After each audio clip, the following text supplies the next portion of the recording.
Pas d'innovation sans émotion. Ça a très bien commencé la journée. Heureusement que ça procure de l'émotion. Donc, ravi d'être parmi vous. Donc, je vous salue l'ensemble d'entre vous, mesdames et messieurs les inspecteurs, messieurs les proviseurs adjoints et monsieur le proviseur qui m'a accueilli à l'entrée du lycée, mesdames et messieurs les chefs d'établissement, mesdames et messieurs les professeurs, mesdames et messieurs l'ensemble des personnels de l'éducation nationale. Vous êtes nombreux dans votre diversité également et c'est ça qui est merveilleux sur l'innovation. Mesdames et messieurs, chers élèves du lycée Trégé et chers élèves du lycée Eiffel, c'est un grand plaisir, sachez-le pour moi, d'être présente pour ouvrir cette journée académique de l'innovation. Je suis rectrice depuis pas si longtemps que ça, en passant par Poitiers puis par Toulouse. Je crois que je n'ai manqué aucune journée de l'innovation académique. C'est un élément absolument clé et je vais essayer de vous dire pourquoi. D'abord, c'est évidemment un temps fort. Un temps fort de développement professionnel. Je salue les équipes et monsieur le DAFPEN qui sont présents ici. C'est au cœur, bien sûr, de nos missions, le développement professionnel des professeurs et de tous les personnels de l'académie dans un état d'esprit qui est porté par ces démarches innovantes. Ce n'est pas du tout les seuls pour quand on regarde le schéma directeur de la formation continue, mais cette dimension de partir des problématiques de terrain est un élément absolument essentiel. C'est un temps fort dans le partage. Vous êtes très nombreux. Je signale quand même qu'il y a quelques places disponibles au rang 4 et 5 et 6 et au premier rang. Donc ça serait dommage que vous ne puissiez pas vous asseoir. Mais quand on voit une salle bondée comme là, c'est aussi un succès, monsieur le Cardi. Donc, vous l'avez dit, madame, hein, vous avez prononcé ces mots, dans une communauté à la fois agissante et apprenante. Et en disant ça, je cite très précisément des mots qui ont été prononcés par un professeur au lycée Trégé où j'étais vendredi dernier, qui me présentait justement une action qui est menée dans le lycée et je pense qu'il fera partie des temps d'échange, des présentations aujourd'hui. Et ça m'a énormément, moi aussi, touchée parce que voilà, pour moi, ça traduisait l'esprit dans lequel nous travaillons ensemble. Un temps fort donc de rencontre de toute une communauté éducative au travers de l'expérimentation. J'ai regardé, hein, vous êtes nombreux, vous êtes professeurs des écoles, professeurs dans le second degré, conseillers pédagogiques, chefs d'établissement, inspecteurs, il y a des DAZEN qui sont là, que je salue également, et chercheurs. Donc merci vraiment d'abord aux équipes Cardi, aux inspecteurs, à la DAFPEN, au DAN que je salue qui est présent aussi, qui sont mobilisés dans cette mobilisation collective. Je salue aussi, on va reparler de méthode, donc le fait que les équipes du Cardi accompagnent de près, donc dans le cadre de binômes d'accompagnateurs répartis sur tout le territoire académique, au moins 4 actions sur 10, parce qu'elles sont très nombreuses les actions. Et qu'une action référencée par la Cardi sur 5 est soutenue par les chercheurs.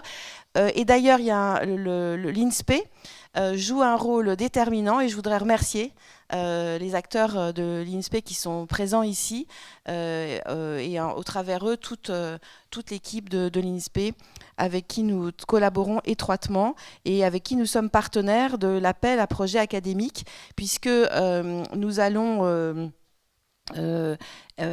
tenir compte aussi des textes qui découlent des petites avancées sur ce plan-là de la loi École de la confiance autour de l'expérimentation. Mais ce que monsieur le Cardi me disait hier, c'est qu'en fait, nous sommes déjà, nous, dans ce cadre finalement de l'évaluation de l'expérimentation. Donc mon premier message, c'était le temps fort. Mon deuxième message, c'est la dimension de rencontre. Pour chacun d'entre vous, c'est une rencontre avec votre curiosité, votre créativité, j'espère votre plaisir finalement de réaliser, d'enseigner, d'être au sein de la communauté éducative pour accompagner les élèves. Je vais y revenir sur nos objectifs, bien sûr, de la convergence de nos objectifs sur l'élève. à partir de problématiques de terrain. Ça me paraît absolument essentiel et c'est pour ça que j'évoquais la formation et le développement professionnel. Dans notre plan académique de formation, cela prend une place de plus en plus grande et c'est très bien, de même que d'ailleurs la dimension intercatégorielle. Donc des problématiques de terrain qui questionnent bien sûr la manière dont les élèves apprennent et en s'intéressant aux différents chemins pour apprendre à apprendre. Donc c'est vraiment une modalité de formation continue aussi, et c'est en ça que ça s'inscrit aussi au cœur de nos objectifs.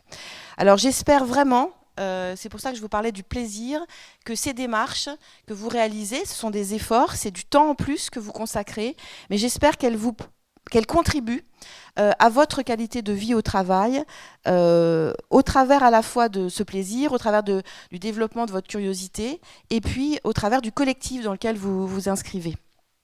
Et quand je parle de collectif, je parle vraiment de collectif et de diversité, encore une fois, hein, des publics qui sont présents ici et qui contribuent à ces démarches innovantes. C'est une rencontre aussi avec la démarche méthodologique, la démarche scientifique. Et c'est pour ça que j'évoquais le mot d'évaluation. Évaluer l'innovation pour comprendre les ressorts de ce qui marche, de ce qui pose problème, et en ne s'arrêtant pas à des impressions générales ou approximatives. Et donc c'est une étape absolument essentielle pour une deuxième étape tout aussi essentielle qui est la diffusion des pratiques. Et bien sûr cette journée innovation, cette journée académique de l'innovation, elle a aussi cette vertu de contribuer à la diffusion.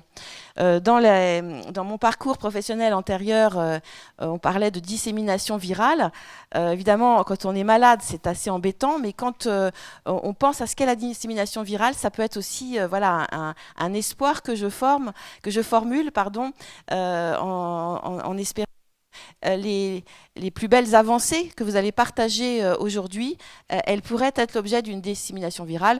On peut être plus modeste en espérant une dissémination par tache d'huile, et c'est très bien aussi. C'est autour de la proximité, autour de ceux que nous connaissons, avec qui on peut partager.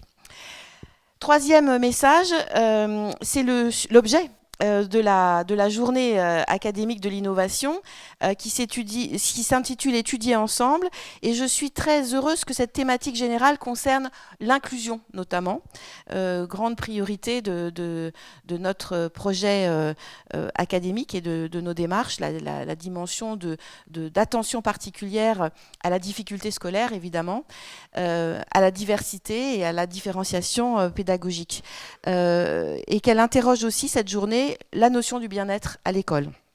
Donc ce sont deux grands sujets d'attention du Conseil scientifique de l'éducation nationale, et donc nous sommes d'ailleurs en relation sur un certain nombre de sujets avec des experts qui sont eux-mêmes, qui travaillent dans des groupes de travail au niveau national dans ce Conseil scientifique placé auprès du ministre de l'enseignement, de l'éducation nationale et de la jeunesse. Vous voyez, je ne fais pas de différence avec la continuité de l'enseignement supérieur, parce qu'évidemment, il n'y a pas de frontières, ce n'est qu'une porosité.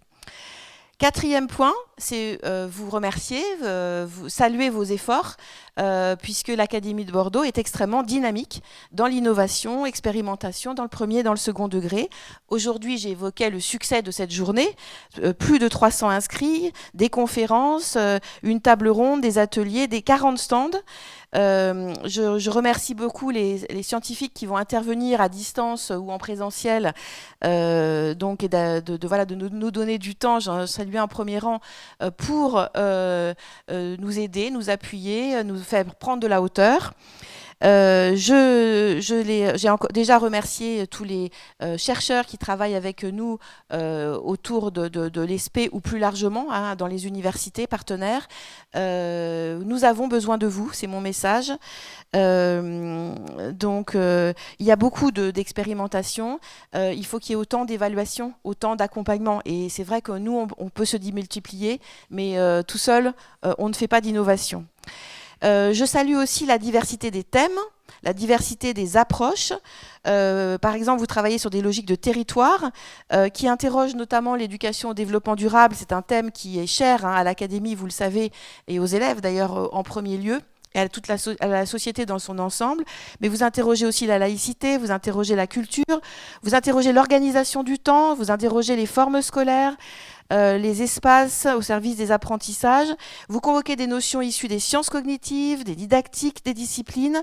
Donc, bravo, respect, j'allais vous dire, mon respect pour votre savoir, pour votre expertise, mes encouragements. Moi, j'ai une demande, une seule, c'est que tous ces efforts, ils convergent vers deux objectifs qui sont notre mission, l'élévation générale du niveau, dans un souci de justice sociale et territoriale. Et tout cela pour l'acquisition des savoirs fondamentaux, la construction de parcours pour les élèves, qu'ils soient construits par eux-mêmes, qu'ils y contribuent, qu'ils aient envie de ce qu'ils choisissent, et enfin, finalement, le développement de citoyens du XXIe siècle. Tout ce que je dis là, ça peut paraître rabâché, et oui, ça l'est et je l'assume totalement parce que c'est le sens de notre action tous les jours. Donc c'est au service de ces grands objectifs que vous êtes réunis aujourd'hui et que vous êtes mobilisés dans ces démarches. En conclusion, bravo, merci pour ce que vous faites, partagez-le. Jamais l'école n'a été aussi importante pour chaque citoyen en devenir et pour la nation tout entière. J'utilise toujours des mots très solennels quand je m'exprime devant vous dans ce type de réunion qui doivent faire date dans votre année scolaire parce que il ne faut pas avoir peur d'assumer la dimension centrale de l'école dans la société, dans la République et donc dans l'action et dans votre mission. Dans l'action que nous menons, dans l'action pédagogique et dans votre mission. L'innovation, c'est un état d'esprit, c'est une ambition, faire réussir tous les élèves, tout en étant, car tous sont bien sûr éducables, même et surtout quand c'est compliqué. Il n'y a pas d'innovation sans d'esprit d'ouverture, celui dont vous témoignez aujourd'hui, sans collectif, celui dont vous témoignez aujourd'hui, sans démarche projet avec évaluation, c'est au cœur du programme, et sans droit à l'erreur. Hier, j'ai tweeté sur le rectorat vert, je me suis aperçue 2 minutes après que j'avais fait une faute d'orthographe. J'avais mis un SE au lieu d'un CE. Je me suis dit, je supprime le tweet ou je reconnais mon erreur. Et j'ai choisi de tweeter « oups » et j'ai corrigé. Et je trouve que c'est vraiment quelque chose, voilà, ça paraît très simple ce que je vous dis, mais c'est pour vous dire que je partage avec vous le fait que assumer le droit à l'erreur, c'est quelque chose de très important vis-à-vis de nos élèves, pour qu'ils aient confiance en eux. Et après, dans la chaîne de l'innovation, quand pour certains d'entre eux, ils deviendront aussi eux des chercheurs, il faut absolument qu'ils soient extrêmement à l'aise avec le fait de se tromper et de rebondir sur ses erreurs. Je remercie très vivement Monsieur Le Cardi de l'Académie de Bordeaux, Monsieur Montbelli, ainsi que l'ensemble de son équipe, les équipes de la DAN, les équipes de la DAFPEN, pour la qualité de leur engagement au service de cette journée de l'innovation. Et je souhaite à chacune et chacun d'entre vous une excellente journée, placée sous le signe de l'excellence, placée sous le signe de la découverte pédagogique au bénéfice des élèves et, j'espère, pour votre plaisir. Très bonne journée.